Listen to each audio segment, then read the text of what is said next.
announced his retirement tonight. How stunning is that to you? Yes. That is stunning to me.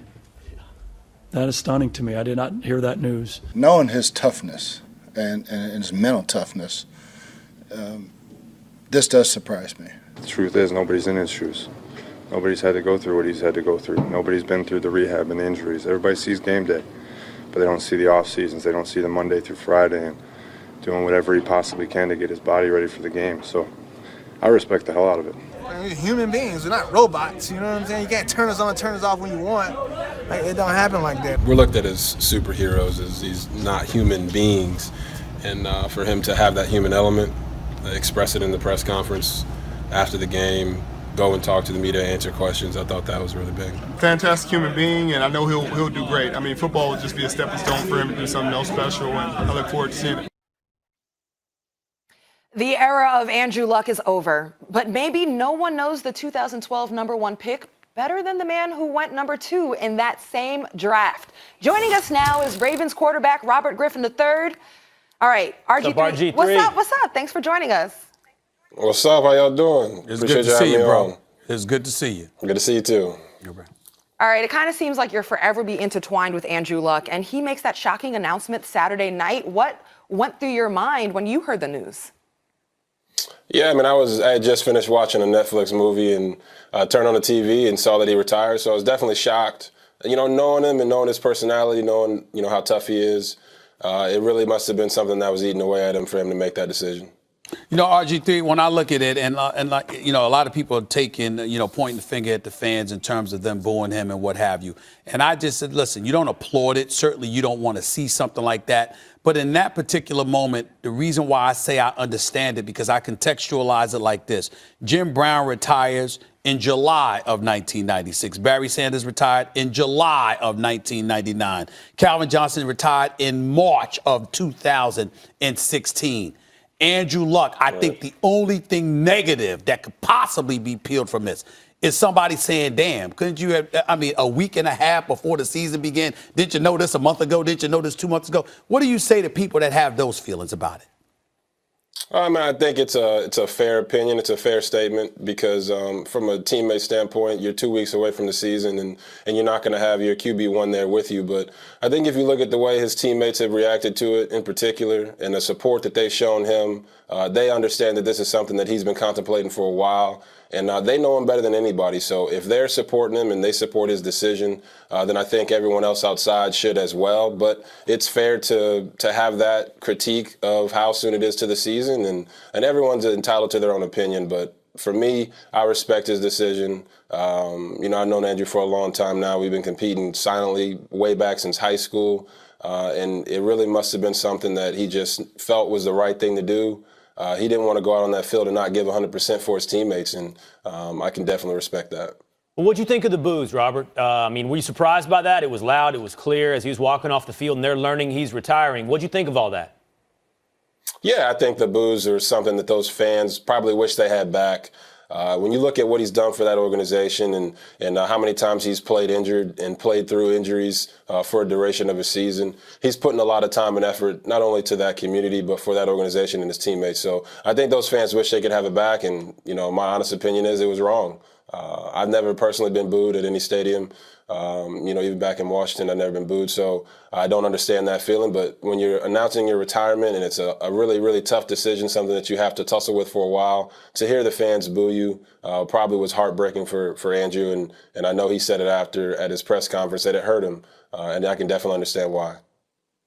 RG3, obviously Andrew Luck went through a lot of injuries, and you did as well throughout your career. When you're sitting out a season as an athlete as well, sometimes they say, you know, the mind can go to a dark place, and those hits can not only be physical, it could be affecting your spirit and your mental and your mind and everything. Can you take us through what it's like for an athlete, a quarterback, to go through that, and perhaps how you think that affected Andrew's decision to retire? Yeah, I mean, I don't know if he necessarily said this, but depression is a real thing and it's a real issue. And, you know, he talked about when he came back and Jacoby was in his spot, QB1 leading his team, and how jealous and how angry he was about that. And I think that's a real thing. People have to realize only one quarterback plays. at this level and really at any level. But one quarterback plays and one quarterback leads that team. So he was dealing with that a little bit as well, I would guess. And, it's really tough when you can't go out there and do the thing that you love the most. And there's another thing to add to that. There's an element of, like I've said before, people don't look at us as human beings. They look at us as superheroes. And there's an expectation that comes with once you've achieved a certain level of success, that expectation continues to follow you for the rest of your career. And I think that might be something that Andrew is also dealing with. He's a great player. He's had great success at the NFL level. And to live up to that, you have to fight through those injuries and keep coming back and keep coming back and keep coming back. RG3, put it in perspective. I probably know the answer to this question, but as a player, as somebody that was in that same draft as a number 2 overall, put this into perspective.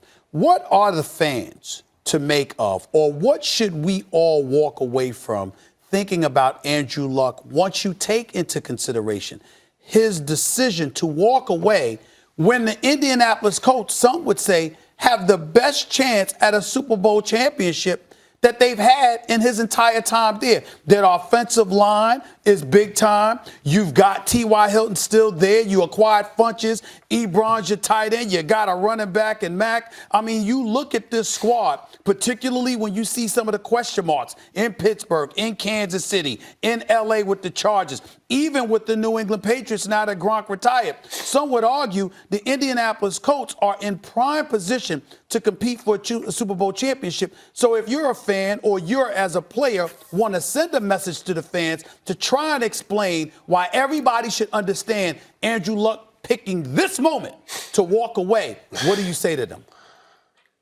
I mean, Stephen, that's a tough question. That's a hard-hitting question. And what I would say is that teams all the time in this league, the NFL, they make decisions that are best for the team without even thinking twice about it. Yeah. So in this moment, Andrew's making the decision that's best for him.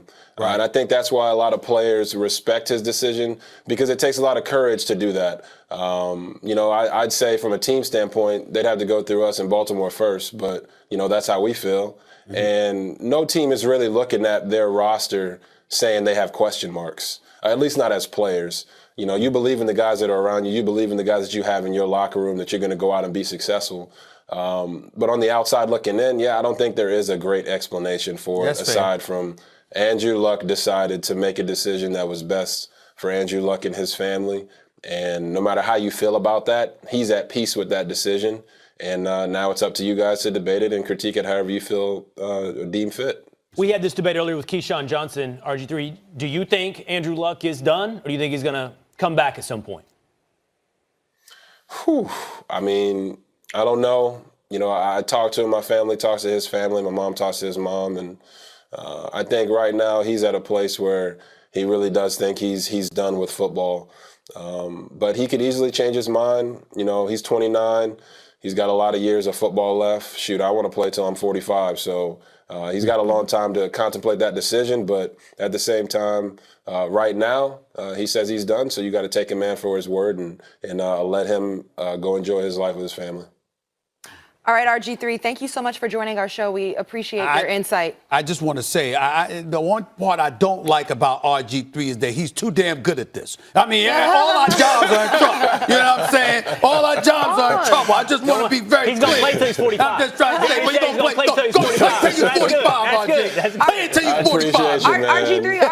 RG3, when you're 46, you think you're ready to debate Stephen A. Smith? Yeah. Oh, Lord. Oh, hey, Lord. Why not? Let's do it. Hey, we can do it, but I just want you to know. I just want you to know that, I heard on the intro you were saying that my careers have been derailed by injury, but I'm still out here fighting, and I appreciate the Baltimore Ravens for giving me that opportunity. But when the time comes at 46 years old, I'll be right there with you, Stephen A. Let's get it. Well, we wishing you nothing but luck, my man. Stay healthy, bro. Right on. Continue to fight. Appreciate you, brother. Yes, sir. All right, plenty more still to come on First Take, including if Jared Goff is under most pressure in the NFC West, and final thoughts on the career of Andrew Luck. We've got a lot more on First Take this week. As the countdown to the start of the 100th NFL season, we'll continue our division-by-division breakdown of the league.